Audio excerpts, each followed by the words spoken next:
Assalamualaikum warahmatullahi wabarakatuh. Tengku Kori masih jadi perbincangan hangat akhir-akhir ini. Sudah 2 kali nih Tengku Kori berubah haluan. Awal dari ceritanya, ini dulu kan mau mengkanter tesis Kiai Imad, tapi dalam ceritanya dia, setelah dia baca-baca itu akhirnya berubahlah pikirannya, kemudian mendukung Kiai Imad. Bagi sebagian netizen atau kita waktu itu percaya-percaya saja, tetapi kemudian setelah ada penggerbekan persekusi waktu itu di Bekasi kalau nggak salah, Tengku Kori ini kan ramai adu mulut dengan Bahar di seberang sana.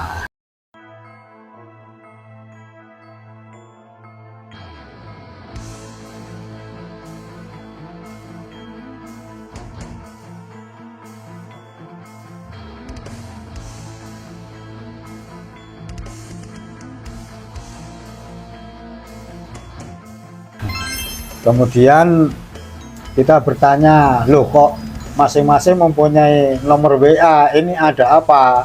Nah, tapi sebelum kita bahas itu, kita lihat dulu video berikut ini. Ajan asar, sholat asar ditinggalin, malahan milihin perut, isi perut. Yang dipikirin makan bukan sholat. Pas sholat maghrib nyampe tempat, saya kira mau sholat Kori itu, ternyata enggak loh. Dari mulai perjalanan sampai awal nyampe Solo itu sholatnya ditinggalin Kori itu. Secara sengaja saya kira mau dijamak gitu, ternyata enggak sholat. Jadi pembahasannya obrolannya menasab tentang agama, tapi tidak sesuai dengan kelakuan gitu loh. Saya yang setuju sama Kori itu begitu, masa sholatnya ditinggalin secara sengaja gitu, ngomonginnya bahas agama. Jauh sama Kiai Banten bro. Kori itu penjilat, munafik gitu.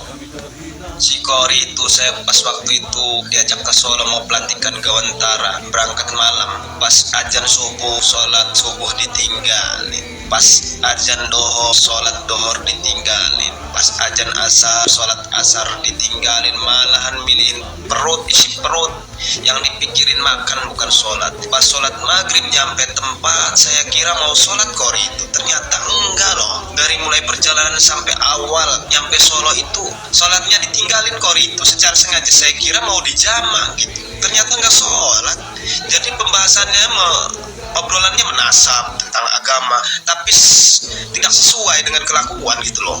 Saya yang setuju sama Kori itu begitu, masa sholatnya ditinggalin secara sengaja gitu, ngomonginnya bahas agama. Jauh sama Kiai Banten bro. Kori itu penjilat, munafik gitu.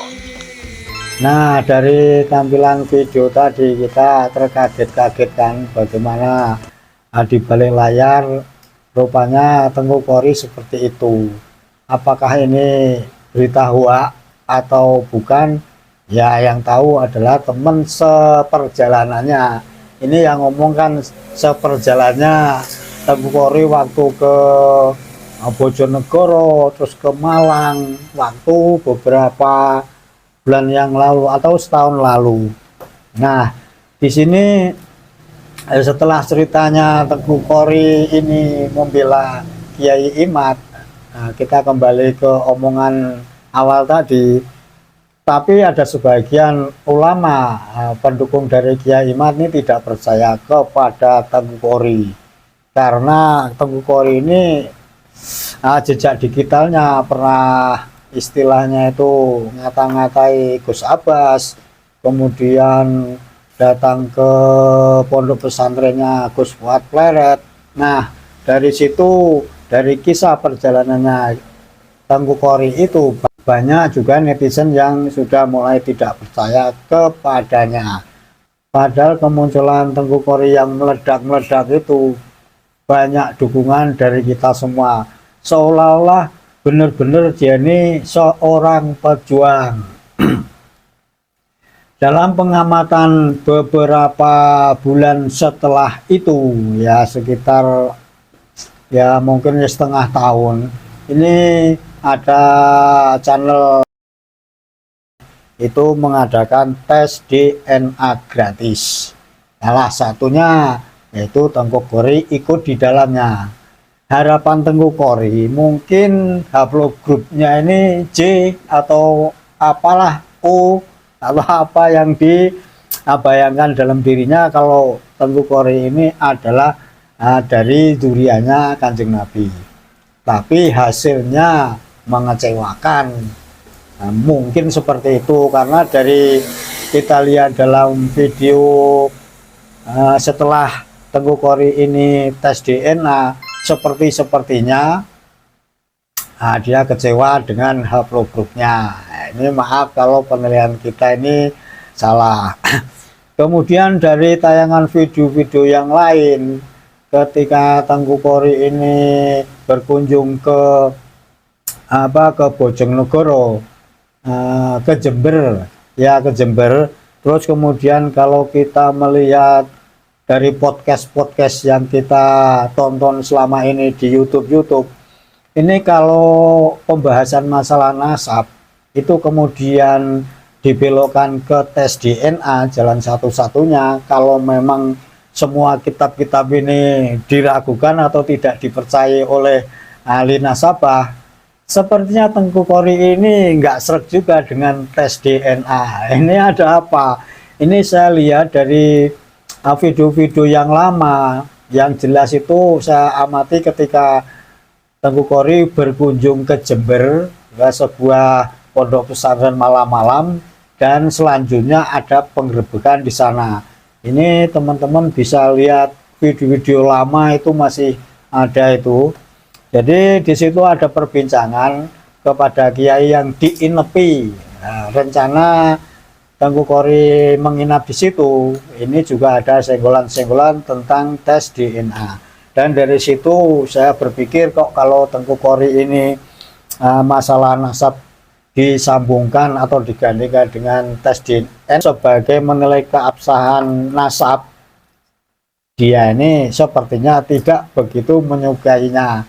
Dalam batin saya ini ada apa?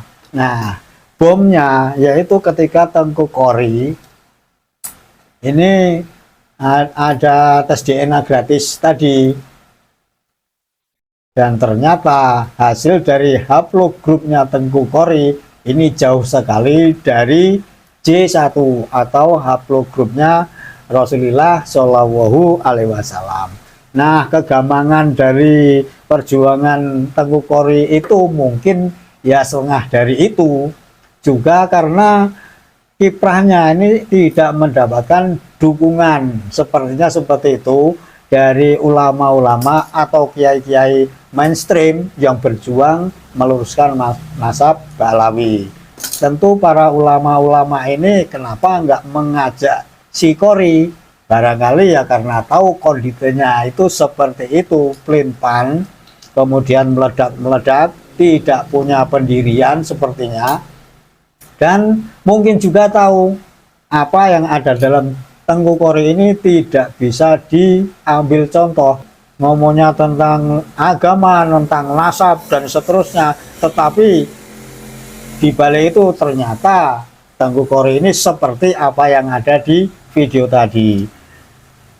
Untuk kedepannya Tengku Kori ini semakin tidak dipercaya lagi oleh netizen-netizen yang memperjuangkan, yang berharap nasab Ba'alawi ini segera selesai dan segera tuntas kalau Ba'alawi ini memang benar-benar bukan turunannya Nabi kita Muhammad Shallallahu Alaihi Wasallam. Kita tidak tahu apa sepak terjang Tengku Kori di kemudian hari, apakah dia akan mendirikan laskar untuk menyaingi laskar Sabilillah bersama bolo-bolo anti kepada Kiai Imad dan lain-lain. Kita tidak tahu, kita tunggu saja. Tapi seandainya Tengku Kori ini akan kembali ke jalan yang benar, yaitu syukur alhamdulillah. Tapi untuk perjuangan ini sudah tercatat dalam sejarah kalau Tengku Kori ini tidak bisa dipercaya, apalagi kondisinya. Kalau yang diceritakan dalam video itu benar, ini betul-betul memprihatinkan kita. jaga kesehatan, jaga Nusantara, Pancasila Sakti. Assalamualaikum warahmatullahi wabarakatuh.